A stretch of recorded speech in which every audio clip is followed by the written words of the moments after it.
하나님께서 우리에게 주시는 말씀은 이사야 35장 1절에서 7절 상반절까지의 말씀입니다. 이사야 35장 1절에서 7절 상반절 말씀입니다.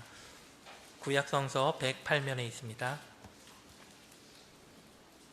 광야와 메마른 땅이 기뻐하며 사막이 백합화 같이 피워 즐거워하며 무성하게 피어 기쁜 노래로 즐거워하며 레바논의 영광과 갈멜과 사론의 아름다움을 얻을 것이라. 그것들이 여호와의 영광 곧 우리 하나님의 아름다움을 보리로다.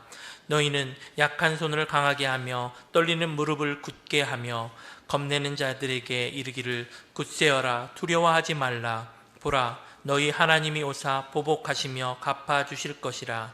하나님이 오사 너희를 구하시리라 하라. 그때 맹인의 눈이 밝을 것이며 못 듣는 사람의 귀가 열릴 것이며 그때 저는 자는 사슴같이 뛸 것이며 말 못하는 자의 혀는 노래하리니 이는 광야에서 물이 솟겠고 사막에서 시내가 흐를 것임이라. 뜨거운 사막이 변하여 못이 될 것이며 메마른 땅이 변하여 원천이 될 것이라. 아멘.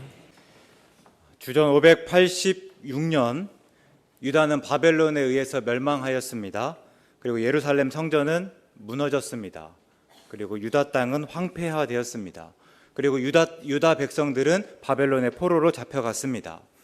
바벨론의 포로로 잡혀온 이후에 유다 백성들의 반응은 크게 두 가지였습니다. 먼저 당시의 전쟁은 신과 신의 싸움으로 여겨졌습니다.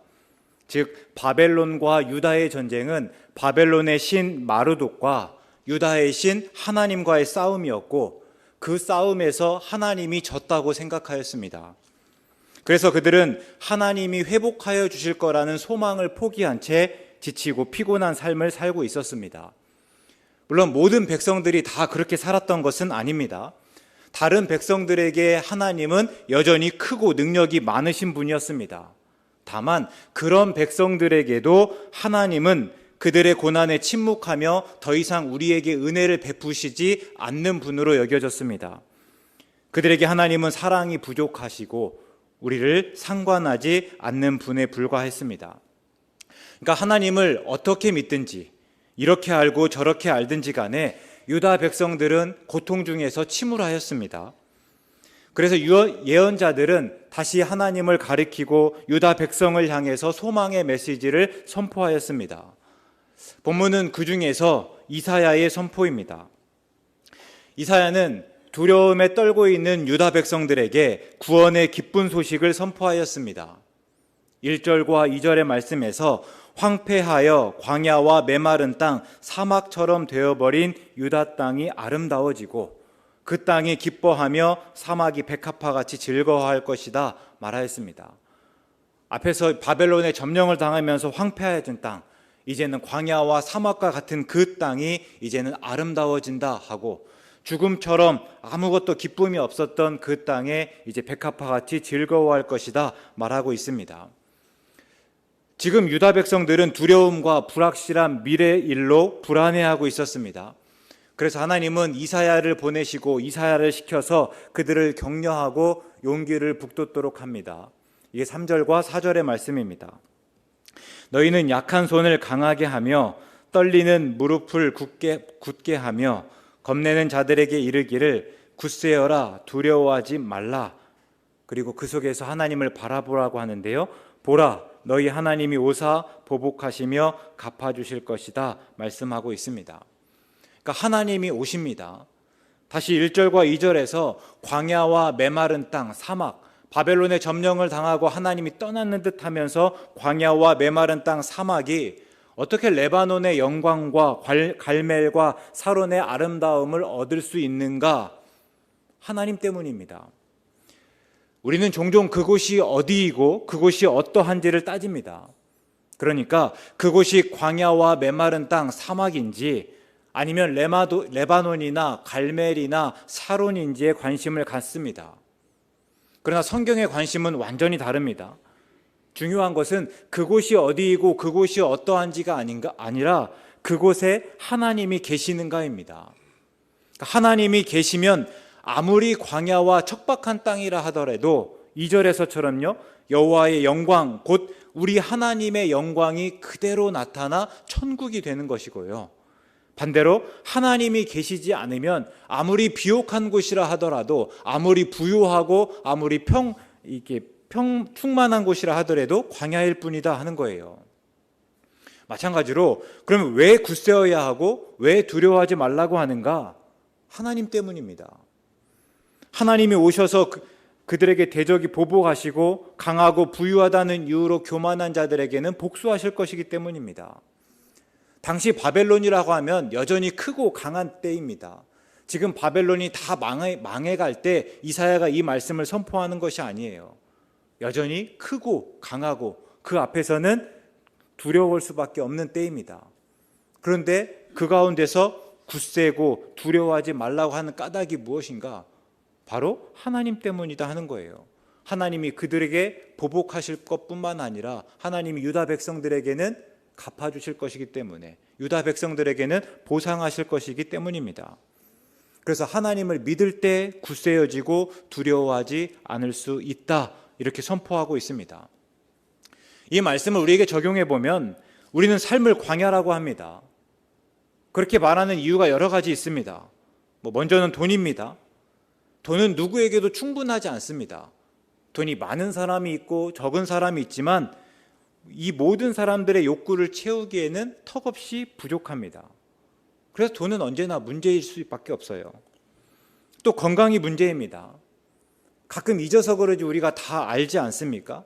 우리도 언젠가는 늙고 약해지고 또 건강은 나빠집니다. 그래서 불안할 수밖에 없고 그 과정에서 고통과 절망을 경험합니다. 또 그 밖에 자식의 문제일 수 있습니다. 또 우리를 괴롭히고 반대하는 다른 사람들과의 관계의 문제일 수 있고 이사처럼 우리를 계속해서 신경 쓰게 하는 문제일 수도 있습니다.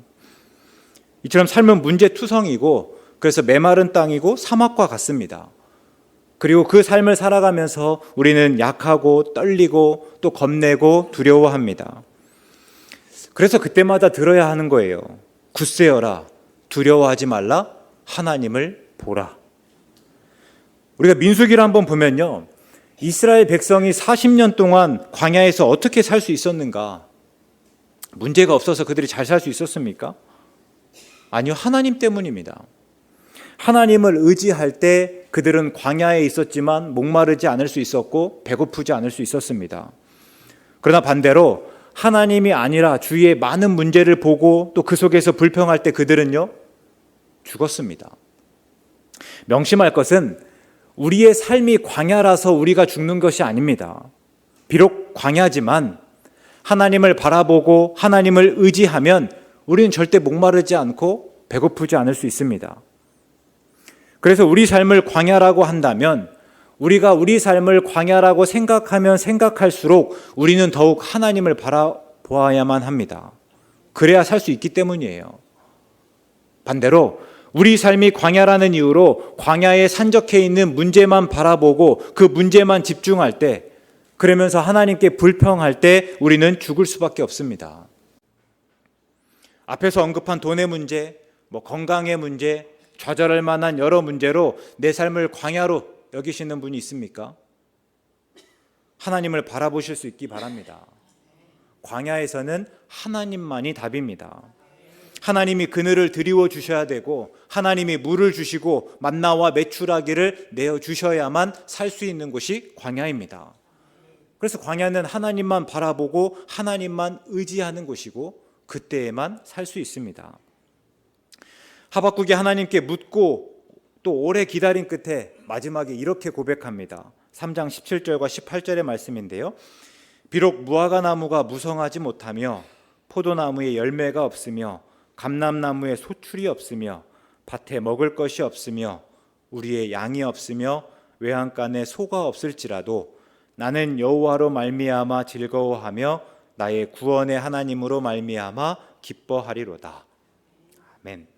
그러니까 무화과 나무가 무성하지 못하고 또 포도나무에 열매가 없고 감람나무에 소출이 없으면 그것은 분명 문제입니다. 밭에 먹을 것이 없고 우리의 양이 없고 외양간에 소가 없으면 좌절할 수밖에 없습니다. 근데 하박국은 그 속에서 즐거워하고 기뻐할 거라고 말하고 있습니다. 왜? 또 어떻게 그럴 수 있는가? 역시나 하나님 때문입니다. 마지막 고백을 보면요, 나는 여호와로 말미암아 즐거워하며 나는 구원의 하나님으로 말미암아 기뻐하리로다 말하고 있습니다.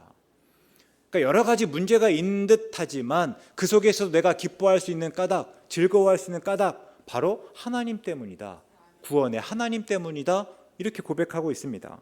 반대로 말해보면 아무리 무화과 나무가 무성하고 포도나무에 열매가 많고 감람나무에 소출이 많아야 하나님이 없으면 공허할 수밖에 없다 하는 거예요. 밭에 먹을 것이 충분하고 우리의 양이 많고 외양간에 소가 가득해야 하나님이 없으면 즐거워할 수 없다 하는 이야기입니다. 그러니까 하박국은 모든 문제가 다 해결되고 그래서 이제는 아무런 문제가 없어서 내가 이제 기뻐합니다 라고 말하지 않습니다.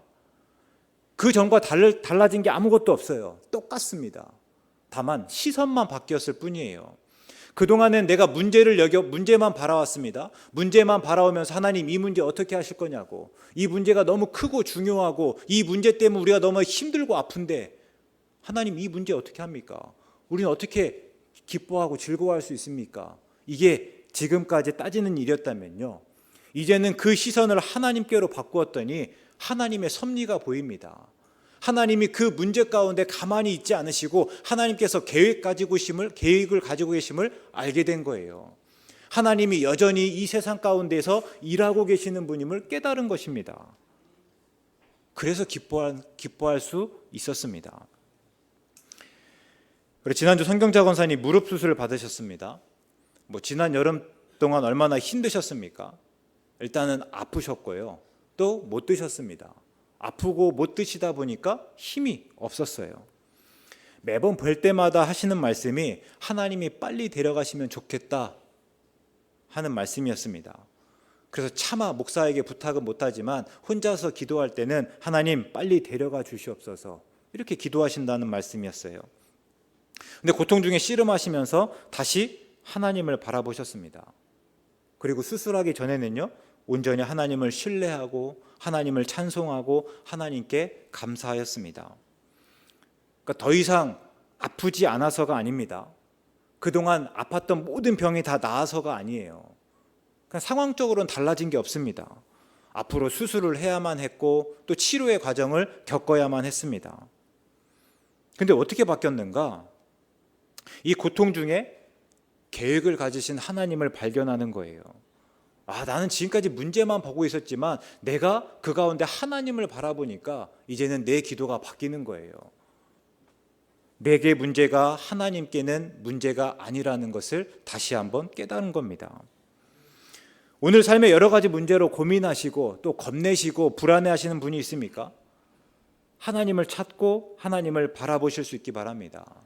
하나님을 만나시기 바랍니다. 하나님을 만나면 다 끝난 거예요. 그때 우리는 기뻐할 수 있고 감사할 수 있습니다. 본문을 통해서 하나님이 말씀하십니다. 너희를 약하게 하고 떨게 하고 겁내게 한 문제를 내가 해결하겠다.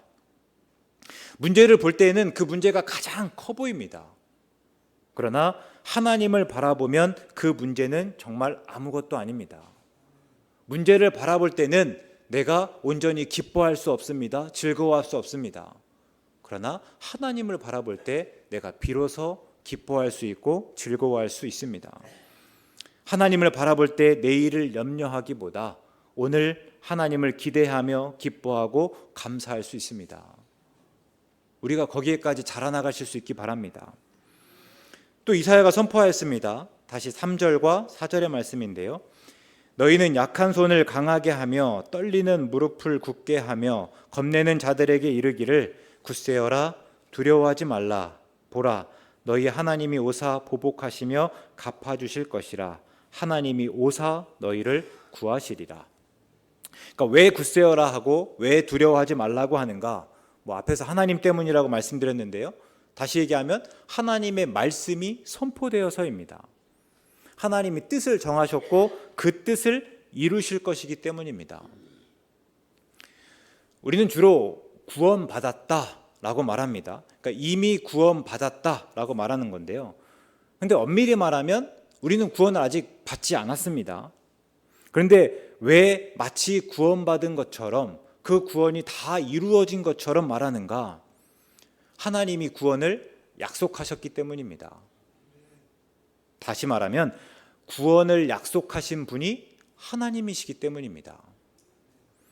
하나님이 어떤 분인가? 우리의 흔한 고백을 한번 떠올려 보면요, 천지를 창조하신 분입니다. 그리고 전지전능하신 분입니다. 특별히 전능하시다 하는 것은요, 하나님이 약속하신 것을 얼마든지 이루실 수 있는 분이다 하는 거예요. 또 사무엘상 15장에서 보면요, 사무엘이 이렇게 말합니다. 하나님은 거짓이나 변개함이 없으신 분입니다. 사람이 아니니 결코 그 뜻을 바꾸지 않으시는 분입니다. 그러니까 하나님께서는 우리의 약속을 다 이루실 수 있을 뿐만 아니라 그 약속을 거짓으로 말씀하시는 분이 아니고 또 바꾸시는 분이 아니다 하는 거예요. 약속하신 것은 반드시 이루시는 분이다 하는 고백이죠. 그래서 하나님이 구하시리라 하셨다면 그 일은 반드시 이루어지는 거예요. 앞에서 말씀드린 대로 당시 바벨론은 여전히 크고 강하였지만 그 속에서도 하나님께서 구하시리라 하면 그 약속은 반드시 이루어지는 거예요. 아니, 이루어진 것과 다름없습니다. 근데 우리의 구원도 마찬가지입니다. 하나님이 우리에게 예수님을 믿을 때 구원하시리라 약속하셨습니다. 그러면 오늘 내가 예수님을 믿을 때 그 약속이 이루어질 것을 확신하는 거예요. 그래서 우리가 구원받았다 합니다. 앞으로 구원받을 거예요 말하지 않고 구원받았다. 그만큼 그 하나님의 약속이 분명히 이루어질 것을 확신하는 거예요. 그럼 오늘 우리는 구원받았다고 고백하면서 굳세어야 하고 두려워하지 말아야 합니다. 더 나아가서는요, 기뻐해야 해요. 그렇지 않습니까? 우리에게 구원은 무엇보다 좋은 것입니다. 제가 좋아하고 그래서 종종 말하는 밭에 감추인 보화 비유로 말하면 구원은 세상의 어떤 일보다 급하고 중요한 일입니다. 또 구원은 우리가 집 팔고 땅 팔고 냉장고를 팔아서라도 꼭 사야만 하는 일입니다. 근데 그 구원을 받았다면, 내가 그 구원을 받았다고 고백한다면 기뻐해야 하는 거 당연하지 않습니까? 그럼 제가 한번 물을게요. 예수님을 믿습니까? 구원 받았습니까? 그래서 어떤 처지와 형편 속에서도 기뻐하고 있습니까? 이렇게 자꾸 아멘 하면 제가 그다음 말하기 어려운데요. 사실 이게 한 주 내내 제가 계속해서 고민했던 물음이에요. 첫 번째 물음, 두 번째 물음에선 잘 대답할 수 있겠습니다. 예수님을 믿는가? 믿습니다. 구원 받았는가? 구원 받았습니다. 근데 마지막 물음에선 늘 머뭇거려지는 거예요. 왜 그럴까? 무엇이 문제일까? 다시 말씀드리지만 우리는 아직 구원을 받지 않았습니다. 그러니까 굳이 말하자면 로마서 8장 24절에서 바울의 표현으로 소망으로 구원을 받았습니다. 그런데 이어서 바울이 뭐라고 하는가 하면요, 보이는 소망이 소망이 아니니 보는 것을 누가 바라리요. 이미 보이고 이미 가진 것을 소망하는 사람은 없습니다. 소망은 아직 보이지 않는 것을 기대하는 것이에요. 그러니까 우리가 구원을 받았다 하지만 정확하게는요, 소망으로 구원을 받았다 하는 거예요. 그런데 우리는 어떻습니까? 이 소망이라는 말을 생략하고 구원받았다라고 표현하는 것을 더 좋아합니다.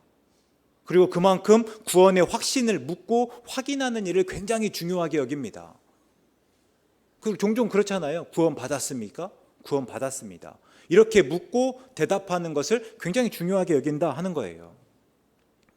그런데 이상하게도 구원의 기쁨은 여전히 먼 미래의 일로만 생각합니다. 오늘 당장 내가 구원의 확신은 가져와야 되는 것이라고 하면서도 구원의 기쁨은 여전히 그곳에 소망으로 남겨둔다 하는 거죠. 매주 정기적으로 복권을 사시는 분들은요, 하나같이 말해요. 복권을 들고 있으면서 일주일이 즐겁다 잖아요. 그러니까 꼭 당첨이 되고 안 되고가 중요한 거 아니에요. 한 주간에 내가 그 복권 하나 들고 기대와 소망을 가지고 있었던 것만으로도 그 값을 충분히 했다. 다들 이렇게 말씀하십니다.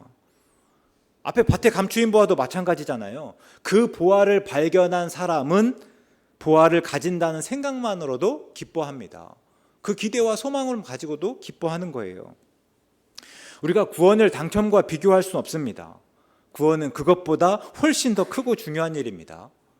그러나 굳이 비유하자면 우리가 구원받았다고 하면서, 우리가 당첨되었다고 하면서 왜 우리는 기뻐하지 않습니까? 왜 기뻐하지 못합니까? 제가 한 주 이런 문제로 고민하면서 내린 답은요, 먼저 우리가 구원의 가치를 몰라서일 수 있겠다 하는 것입니다. 그러니까 우리에게 구원이 밭에 감추인 보화 같지 않다는 거죠. 구원의 가치가 충분히 크지 못하다 보니까 삶에 여러 가지 문제가 생기면 밀리고 잊혀지는 거예요. 땅 팔고 집 팔고 땅 팔고 냉장고를 팔지만, 그러나 내가 보화를 가진다는 생각에 기뻐해야 되는데, 내가 이 보화가 별로 신통치 않다고 생각하면요, 내가 집 팔고 땅 팔고 냉장고 팔면서 자꾸만 불평하게 되고 화가 나기도 한다 하는 거예요. 그러니까 우리가 진지하게 한번 물어봐야 돼요. 우리가 구원받았다, 구원을 최고로 여기는데 정말 그 구원의 가치가 내게 그렇게 중요한가? 내가 그 구원의 가치를 귀하게 여기고 있는가? 한 번쯤 진지하게 물어볼 수 있어야 된다 하는 거죠. 다음은요, 구원 자체를 먼 미래의 것으로만 생각해서입니다. 그러나 구원은 우리가 죽어서 천국에 가는 것만이 아니라 천국이 곧 임하는 것입니다.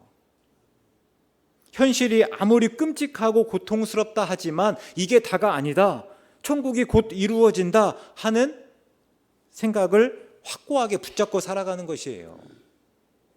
오늘 이 가운데서 어떻게든지 간에 내가 이때를 떠나서 내세만 기다리는 것이 아니라 지금 오늘의 삶이, 오늘의 생활이 달라질 거라는 것을 기대하고 소망하는 일이다 하는 거예요. 본문에서 강조하듯이 구원은 하나님이 오늘 우리의 역사에, 우리의 삶에 오시는 일입니다. 하나님이 오사 구원하시겠다 하시잖아요. 우리가 하나님께 가는 문제만이 아니라, 우리가 이 세상을 떠나 하나님의 나라에 들어가는 것만이 아니라 오늘 우리의 삶에, 우리의 역사에 하나님이 오시는 일이다 하는 거예요. 우리의 머리털 하나까지 세신 바 되신 하나님이 실제 우리 삶에 간섭하시고 관여하시고 개입하시는 일이 구원입니다. 오늘 우리가 간절히 기도하는 그 기도 제목들이 이루어지는 게 구원이에요. 그래서 믿음은 늘 기대로, 소망으로 나타나야 합니다. 우리에게 구원이 무엇인지, 우리가 무엇을 구원으로 여기고 있는지 또 한번 생각해 봐야 되는 대목입니다. 마지막으로 보다 현실적으로는요, 하나님의 말씀을 묵상하지 않아서입니다. 그러니까 다르게 말하면 너무 바쁘고 그래서 하나님의 말씀으로 상상하지 않아서입니다.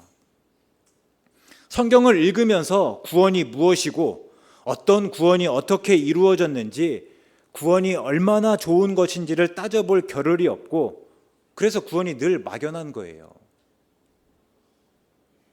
우리가 성경을 읽어야만 성경 속에서 많은 사람들이 구원이 어떻게 구원받았는지, 그 구원이 얼마나 좋은 것이었는지, 그 구원이 어떤 것이었는지를 분명히 알게 되는데, 우리가 그 구원에 관한 말씀들을 읽고 묵상할 시간들이 없다 보니까 내가 충분히 느끼지 못하고 내가 그 구원을 소망하지 못한다 하는 거예요. 한번 5절부터 볼까요? 이사야는 구원의 때를 이렇게 설명합니다. 그때에는 못 보는 사람이 눈이 밝고 못 듣는 사람의 귀가 열린다 합니다. 저는 사람이 사슴같이 뛰고 말을 못하는 사람이 노래를 합니다. 구원이 왜 기쁜가? 이런 완전한 역전이 일어나기 때문이에요. 기대할 수 없고 전혀 불가능했던 일, 전혀 꿈 같은 이야기들이 이루어지기 때문입니다. 우리가 못 보는 사람, 혹은 못 듣는 사람, 저는 사람, 말 못하는 사람이라고 한번 생각해 보겠습니다. 평생 그렇게 살았습니다. 그렇게 살면서 보고, 듣고, 뛰고, 노래하는 것을 소원하며 살았습니다. 그런데 이제 그럴 수 있게 되었습니다. 그동안 못 보았지만 이제 보게 되고, 못 들었지만 듣게 되고, 절었지만 이젠 뛰게 되고, 말 못하였지만 이제는 찬양할 수 있게 되었습니다. 이게 구원이에요. 마태복음 11장에서 예수님이 인용하신 말씀이기도 합니다. 세례요한이 옥에서 제자들을 예수님에게 보내서 물어봤습니다. 오실 그분이 당신입니까? 그렇지 않으면 우리가 다른 사람을 기다려야 됩니까? 그때 예수님이 이렇게 말씀하셨어요. 가서 너희가 보고 들은 것을 요한에게 알려라. 그리고 5절의 말씀인데요. 맹인이 보며 못 걷는 사람이 걸으며 나병환 자가 깨끗함을 받으며 못 듣는 자가 들으며 죽은 자가 살아나며 가난한 자에게 복음이 전파된다 하라. 이게 예수님의 말씀입니다. 그러니까 예수님이 오셔서 나중에 나를 믿으면 나중에 천국 간다, 이렇게만 말씀하신 것이 아니라 그때 예수님을 만난 사람들은요, 이런 일들이 일어났어요. 그게 구원이었습니다. 그리고 그게 예수님이 오신 그분이라는 증거였습니다. 그럴 때 혹 그런 문제가 있습니까? 우리에게 그들과 같은 문제, 못 보고 못 듣고 절고 말 못하는 것처럼 매일 한숨 짓고 걱정하고 염려하고 아픈, 그래서 우는, 우리에 그런 문제가 있습니까? 그런 문제가 해결되는 게 구원입니다. 그러면 하나님의 말씀을 보면서 이런 문제들이 해결되는 이야기들을 보고 내가 그 가운데 기대하고 소망할 때만 오늘 내게 그런 문제들이 또 해결될 수 있다는 것을 또 바랄 수 있지 않습니까? 그래서 우리가 구원받았다고 하면 단순히 구원받은 사실 그 자체가 중요한 걸로 끝나는 것이 아니라 이제는 그 구원받은 기쁨을 기대하며 그 기쁨을 오늘의 기쁨으로 가져오는 일입니다. 우리가 그 일에 조금 소홀하고 있지 않은가 하는 물음이에요. 또 광야에서 물이 솟고 사막에 시내가 흐릅니다. 얼마 전에 축구하는 거 보니까요, 덥잖아요. 더운 가운데 뛰다 보니까 선수들이 잠깐 쉴 때마다 물 가지고 얼굴을 씻기도 하고 머리에 뿌리기도 하고 어떻게든지 간에 그 더위를 이겨보려고 하는 모습들이 자꾸 카메라에 잡힙니다. 근데 지금 이 당시 유다 백성들은요, 누구보다도 광야나 사막을 잘 아는 사람들이에요. 광야는 언제나 갈증이 나는 곳입니다. 언제나 목마른 곳이고 살아가기가 힘든 곳입니다. 그런데 하나님께서 말씀하시는 것이 광야에서 물이 솟겠다 합니다. 사막에 시내가 흐른다 하는 거예요. 얼마나 그 감격이 컸겠습니까? 이사야 11장의 말씀을 덧붙여 보면요, 6절부터 8절의 말씀이요, 이리가 어린 양과 함께 살며 표범이 어린 염소와 함께 눕고 송아지와 어린 사자와 살찐 짐승이 함께 있어 어린 아이에게 끌리고 암소와 곰이 함께 먹고 그것들의 새끼가 함께 엎드리고 사자가 소처럼 풀을 먹고 젖먹는 아이가 독사의 구멍에서 장난하고 젖된 아이가 독사의 굴에 손을 넣는다 합니다. 잠시만 생각해봐도 너무 좋지 않습니까? 이게 마지막 그날의 모습이라 하는 거예요. 물론 지금 생각으로는 아무리 천국이라 하더라도 독사와 장난하고 싶은 마음은 추호도 없습니다. 하지만 그만큼 지금 우리에게는 해롭고 혐오스러운 것과 평화롭게 지내는 것이 구원입니다. 지금은 원수처럼 보기 싫고 만날 때마다 내 속을 다 뒤집어지는 것 같은 사람과 또 함께 있을 수 있는 것이, 평화롭게 지낼 수 있는 것이 구원이에요. 그러면 이제 우리 삶을 떠올려 보시면요, 매일 듣는 뉴스가 무엇입니까? 장로님도 기도하셨지만 전쟁의 소식이에요. 단순히 러시아와 우크라이나, 이란과 이스라엘만의 문제가 아닙니다. 다 편을 가르고 싸우고 내 편에 서서 상대방을 헐뜯고 욕하고 다 이런 일들입니다. 사다리 걷어차기라는 말이 한때 유행하지 않았습니까? 나만 오르면 돼요. 나만 오르고 나면 그 사다리 걷어차버려서 다른 사람들은 오르지 못하게 합니다. 양 99마리를 가진 사람은 다른 사람의 한 마리를 뺏어서 100마리를 채우려고 하고, 양 한 마리 가진 사람은요, 어떻게든 그 한 마리 지키려고 안간힘을 씁니다. 금을 그려놓고 금안으로 들어오지 못하게 합니다. 그리고 그 금안에서 우리들만의 천국을 이루려고 하는 수많은 사람들의 이야기가 있습니다. 그러니까 세상 전체가 말 그대로 전쟁터입니다. 그런데 하나님께서 보여주시는 구원의 모습은 정반대예요. 더불어 함께 사는 세상입니다. 그래서 오늘 우리가 구원을 꿈꾼다고 하면, 오늘 구원받았다 고백한다면 그 세상을 꿈꾸고 기대하고 소망할 수 있어야 됩니다. 그냥 먼 마지막에 그때가 아니라 오늘 내가 구원의 말씀들을 읽으면서, 하나님, 오늘 우리의 처지와 형편 속에서도 이 구원이 이루어지기 원합니다. 이 구원을 내가 그 안에서 그 구원의 때를 기대하고 소망하며 기뻐할 수 있는 것, 더 나아가서는요, 내가 구원받은 대로 살아가며 그런 나라를 이루는 것이에요. 그런데 우리가 구원의 때를 묵상하며 오늘의 기대로 가져오지 못하고 경험하지 못하다 보니 우리가 구원받았다고 하면서도 기뻐하지 못한다 하는 겁니다. 구원이 무엇이고 그 구원으로 충분히 상상하지 못하다 보니까 오늘 내가 처지와 형편에서도 뭐가 어떻게 좋아지는지도 모른 채 그냥 다만 이때가 지나가 버리고 또 이때가 또 새로워지기만을 바란다 하는 거예요. 최근 빅터 프랭클의 책 죽음의 수용소에서가 다시 인기라고 하는 뉴스를 보았습니다. 뭐 광고인지는 모르겠지만 어쨌든 계속해서 꾸준히 인기가 있다 하는 거예요. 그러면서 그 책 내용을 다시 한번 떠올려 보는데요. 빅터 프랭클이라는 사람은 유대인이었습니다. 그래서 제2차 세계대전 때 독일의 강제 수용소에서 수감되어서 죽을 지경에 처해 있었죠. 그러나 그 속에서 꿋꿋하게 살아냈는데요. 어떻게 살아냈는가? 그 책에서 말하고 있는 것은요, 소망을 통해서입니다.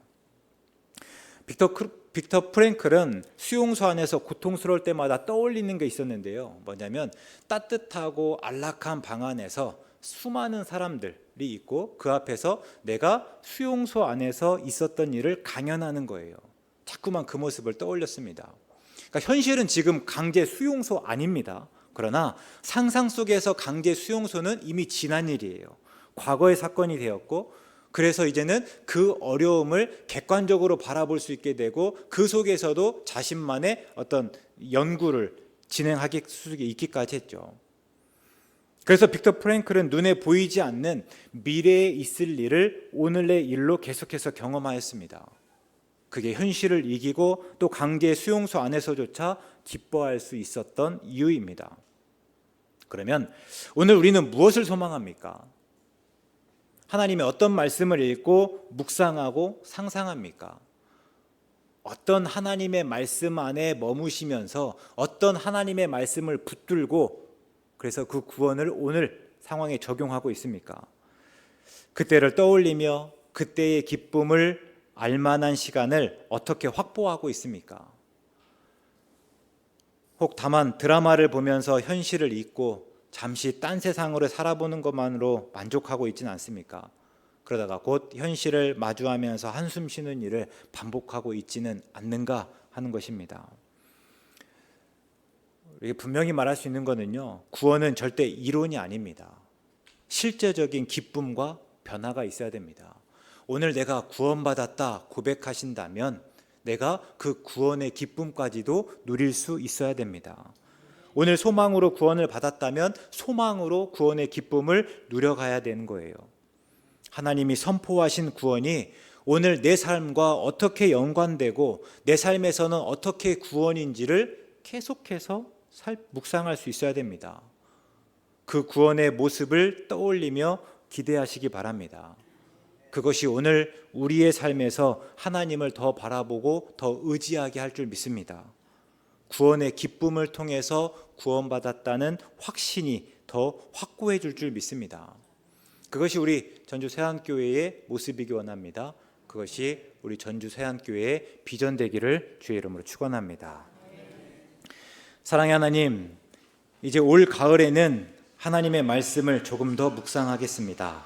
우리에게 구원이 무엇이고 구원이 어떤 의미인지를 조금 더 그려보겠습니다. 구원받았다고 고백하면서도 구원의 기쁨을 모르는 것이 아니라 구원받았다고 고백하기 때문에 구원의 기쁨을 더 잘 알고 고백하겠습니다. 우리를 도와주시옵소서. 예수님의 이름으로 기도드립니다. 아멘.